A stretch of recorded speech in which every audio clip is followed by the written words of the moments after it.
PFI के international साजिश पर ईडी ने एक बड़ा खुलासा किया है। ईडी ने आरोप लगाया है कि पीएफआई का नेटवर्क ओमान, कतर, बहरीन और सऊदी में भी फैला हुआ है। आरोपों के मुताबिक इन देशों में पीएफआई हवाला के जरिए पैसा जमा करता था और इसे बिजनेस में इस्तेमाल करते थे। साथ ही हवाला के जरिए ये पैसा खाड़ी देशों से भारत भेजने की साजिश रची गई थी। ईडी की माने तो खाड़ी देशों में पीएफआई के 1800 से 2000 सदस्य हैं जो लगातार भारत के खिलाफ साजिश रचते रहे हैं। तो पीएफआई को लेकर ईडी ने बड़ी जानकारी दी है। भवतोष हमारे संवाददाता हमारे साथ जुड़े हुए हैं। भवतोष, जो आशंका जताई जा रही थी जिसके तहत पीएफआई के बैंक अकाउंट सीज किए गए थे, कहीं ना कहीं वो अब पुख्ता होते नजर आ रहे हैं, क्योंकि खाड़ी देशों में इनका नेटवर्क था। हजारों करोड़ इनके अकाउंट्स में कहां से आते थे? जाहिर सी बात है, हवाला के जरिए ये पैसा आता था और इसका फंडिंग किया जाता था इस तरह की घटनाओं में। देखिए, इसमें दो तीन चीजें बहुत इंपॉर्टेंट है। सबसे पहले ये बात है कि जो इसमें जो मेन लोग जो अरेस्ट हुए थे, शरीफ जो इसमें अरेस्ट हुआ था, उसके अकाउंट में करीब एक करोड़ रुपए आया था। वो ओमान में कंपनी में काम करता था। इस कंपनी में दो डायरेक्टर जो थे वो चाइना के थे और दो एनआरआई थे जो केरल के थे। इसके बैंक अकाउंट में करीब करीब 1 करोड़ रुपए आया था। इसमें एक और एक एसडीपीआई जो है पॉलिटिकल विंग है पीएफआई का, उसके अकाउंट में करीब 5 लाख रुपए आया था। चाइना की एक कंपनी थी, वहां से वो पैसा ट्रांसफर किया गया था। ये तो रही बात चाइना वाले एंगल की। इसमें जो एक और बहुत इंपॉर्टेंट एंगल जो इन्फोर्समेंट डायरेक्टरेट या जो प्रवर्तन निदेशालय ने ढूंढा है, वो एंगल ये ढूंढा है कि ओमान और जो बाकी मिडिल ईस्ट कंट्री में है, वहां पे जो लोग जो जाके भारत से जो लोग जाके काम करते हैं, उन लोगों को वहां पे काफी ज्यादा रेडिकलाइज किया जाता है। उन लोगों को काफी ज्यादा मोटिवेट किया जाता है और उनको मोटिवेट करके कहा जाता है कि वापस भारत में जाके आप लोग ऐसी एक्टिविटीज करिए जो कि आप कह सकते हैं कि एंटी नेशनल एक्टिविटीज हैं। इन लोगों ने एक हिट स्क्वाड भी बनाया था, जो कि ये कहा गया था कि आप जाके बीजेपी और बीजेपी के लीडर्स को आप टारगेट करिए। और जब पिछले साल दिसंबर में जब ईडी ने जो रेड की थी, उस रेड की वजह से ये पूरा का पूरा जो साजिश थी वो कैरी आउट नहीं कर पाए थे ये पीएफआई और बाकी जो उनके ग्रुप्स थे उनके लोगों ने। इसमें ये भी पता चला है कि इसमें कर्नाटका में जो हिजाब वाली कंट्रोवर्सी है, उसको भी ये कह सकते हैं वो पीएफआई से जुड़ी हुई एक्टिविटीज है। जो इसमें और चीजें जो आई है, करीब करीब 151 ऐसी गतिविधियां थी जो कि ये कहा जा रहा है कि जो पीएफआई से एकदम जुड़ी हुई है। पीएफआई पर ईडी ने लेकिन शिकंजा कस लिया है भवतोष, और जिस तरह से अभी ये चार्जशीट दायर की गई है, इसमें तमाम चौंका देने वाले खुलासे हो रहे हैं। और बड़ी बात यही कि ओमान देशों में रहते हुए किस तरह से भारत के खिलाफ ये साजिशें रची जा रही थी। बड़ी खबर इस वक्त, मास्क ट्रेडिंग के आड़ में पीएफआई को 1 करोड़ रुपए दिए गए थे। पीएफआई मेंबर के रऊफ को ये 1 करोड़ रुपया दिया गया था और रऊफ की कंपनी में 2 चीनी डायरेक्टर्स तो 2 और इंडियन डायरेक्टर्स जो केरल के बताए जा रहे हैं। 2019 और 2020 में 2 बार रऊफ चीन भी गया था। चीन दौरे पर जाने के बाद उसके खाते में 1 करोड़ का जो ये अमाउंट है ट्रांसफर किया गया था। और देखिए किस तरह से शेल कंपनी के आड़ में, यानी मास्क कंपनी के आड़ में 1 करोड़ रुपए उसके खाते में जमा किए गए थे। रऊफ की कंपनी में बताया जा रहा है कि 2 चीनी डायरेक्टर्स भी हैं और रऊफ लगातार चीन का दौरा भी करता था। 2019-2020 में 2 बार वो चीन गया था और इस दौरान चीन जाने पर रऊफ को भारतीय करेंसी दी जाती थी। कलीम पाशा को चीनी कंपनी से 5 लाख रुपए मिले थे, जो कि बंगलुरु हिंसा में शामिल था। तो अगर इन डॉट्स को कनेक्ट करें तो पूरा मामला कहीं ना कहीं आपको समझ आ जाएगा कि किस तरह से पीएफआई का इन तमाम मामलों में इन्वॉल्वमेंट रहा है। भवतोष लगातार हमारे साथ जुड़े हुए हैं। भवतोष, बहुत चौंका देने वाले ये खुलासे हैं। एक तरफ भारत में लेकर ये कह रहे थे कि किस तरह से देश हित में काम किए जा रहे हैं, लेकिन ये जो खुलासे हो रहे हैं, इन डॉट्स को कनेक्ट किया जाए तो समझ में आ जाएगा कि पिछले कुछ सालों में जो तमाम बड़ी गतिविधियां या सांप्रदायिक मामले देखने को मिले, उसमें पीएफआई का इन्वॉल्वमेंट रहा है। देखिए, भले वो दिल्ली में जो दंगे हुए थे या फिर अगर कहे जाए एनटीसीए के जो प्रोटेस्ट हुए थे जिसमें काफी ज्यादा नुकसान हुआ था और उसमें काफी ज्यादा लोगों को कह सकते हैं कि इंजर्ड हुए थे उसमें, और यूपी में तो सबसे ज्यादा दंगे का असर हुआ था।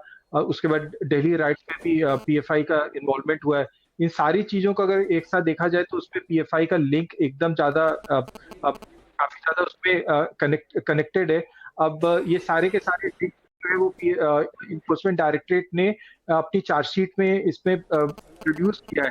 अब सवाल ये उठता है कि भारत सरकार पीएफआई के खिलाफ एक्शन लेगा कि नहीं, क्योंकि इससे पहले 2018-19 के आसपास इन्फोर्समेंट डायरेक्टरेट ने भी ये सारे लिंक निकाल के भारत सरकार को दिए थे। अभी तक भारत सरकार ने पीएफआई के खिलाफ कोई एक्शन नहीं लिया है।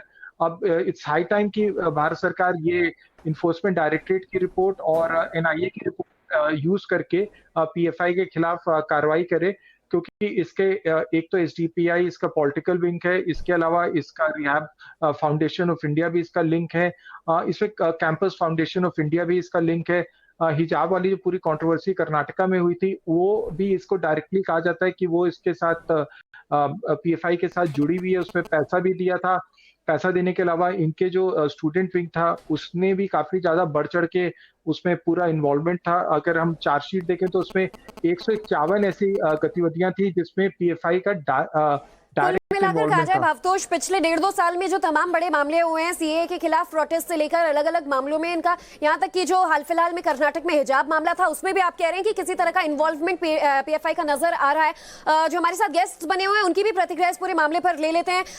डेनी साहब, सबसे पहले आपसे जानना चाहेंगे, पीएफआई किस तरह से दलीलें दे रहा था कि सिर्फ इस्लामिक ऑर्गेनाइजेशन है और इस्लाम के बढ़ावे के लिए काम कर रहे हैं, लेकिन अगर आप डॉट्स को कनेक्ट करें, आप देखिए किस तरह से खाड़ी देशों में ट्रेनिंग दी जा रही थी, इंडियन करेंसी चाइना से लाई जा रही थी, अलग अलग शेल कंपनियों के नाम पर इनके अकाउंट में हवाला से पैसे आ रहे थे। देखिए, मैं खुद केरला से हूं और मैं अभी केरला से ही बात कर रहा हूं, तो मुझे पीएफआई की जो एक्टिविटीज है उसके बारे में अच्छी तरह पता है। तो ये जो आप लोग जो अभी जो न्यूज़ आया है, इसमें कोई ऐसा सरप्राइजिंग फैक्टर नहीं है। जब जो लोग केरला में रहने वाले हैं उनको अच्छी तरह पता है कि किस तरह का आतंकी और एंटी नेशनल जो एक्टिविटीज में बहुत अच्छी तरह से इन्वॉल्व हैं। और नॉट ओनली ये जो ईडी के रिलेटेड ही, उसमें कई सारे यहाँ पे जैसे आपको पता होगा केरल में ड्रग्स का काफी बड़ा एक मार्केट एक है, एक गोल्ड स्मगलिंग का काफी चलता है। ये सारा चीजें जो है वो टेररिस्ट रिलेटेड एक्टिविटीज में जाकर पहुंचता है। और सबसे ज्यादा इसकी जो प्रत्यक्ष में जो हम देखते हैं उसका जो इफेक्ट है वो केरला में है। और इसी की वजह से जो पीएफआई का अभी जैसे आपके जो रिपोर्टर थे वो जैसे बोल रहे थे कि गवर्नमेंट ऑफ इंडिया उनके ऊपर एक्शन लेने का जो प्लान चल रहे हैं वो कई दिनों से चल रहा है। मेरे ख्याल से एक अभी जाके ईडी के जितने भी फैक्ट्स हैं, अभी जितना उनका एविडेंसेस आ रहे हैं सामने, मेरे ख्याल से अभी आने वाले दिनों में एक सख्त कदम डेनी साहब, बिल्कुल आपसे बेहतर कौन समझा पाएगा। आप बता रहे हैं केरल में बैठकर पीएफआई की हरकतों को आपसे बेहतर कौन समझ पाएगा। आप बता रहे हैं किस तरह से एंटी नेशनल एक्टिविटीज में इनका इन्वॉल्वमेंट रहा है। सिवात साहब, आपकी प्रतिक्रिया क्या रहेगी? खाड़ी देशों में आप ट्रेनिंग कैंप चला रहे हो भारत के खिलाफ, चाइना से पैसे ला रहे हैं, भारत में दंगे करा रहे हैं लोग।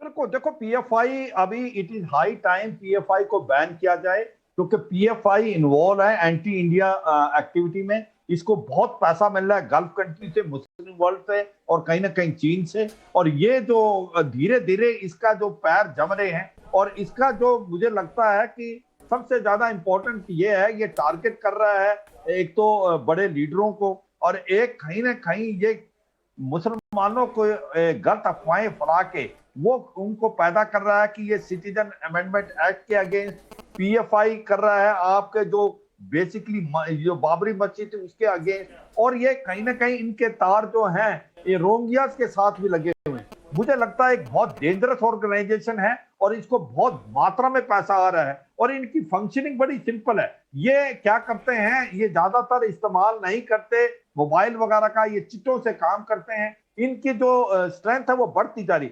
मैंने इनके ऊपर एक आर्टिकल भी लिखा, पीएफआई एक ऐसी पॉइजन है, आने वाले समय में भारत की सोसाइटी में बड़ा नुकसान देगा। इसके सारे तार जो हैं पूरे अंडरवर्ल्ड, सही कह रहे हैं सिवात साहब। और ये पॉइजन किस तरह से फैला भी है देश में, फैल रहा है नहीं कहूंगी, फैल चुका है, ये भी हम लोगों ने कई बार देख लिया है। अनुज हमारे साथ लगातार जुड़े हुए हैं, जरा अनुज से भी अपडेट्स ले लेते हैं। अनुज, ये जो चीन कनेक्शन सामने आया है, केरल का जो शख्स था और इसका बताया जा रहा है कि चीन के कई बार दौरे कर चुका है, चीन के 2 डायरेक्टर्स इसकी कंपनी के साथ जुड़े हुए थे जो करोड़ों रुपए इसके अकाउंट में ट्रांसफर करते थे, और हवाला का ये पूरा रैकेट किस तरह से चल रहा था?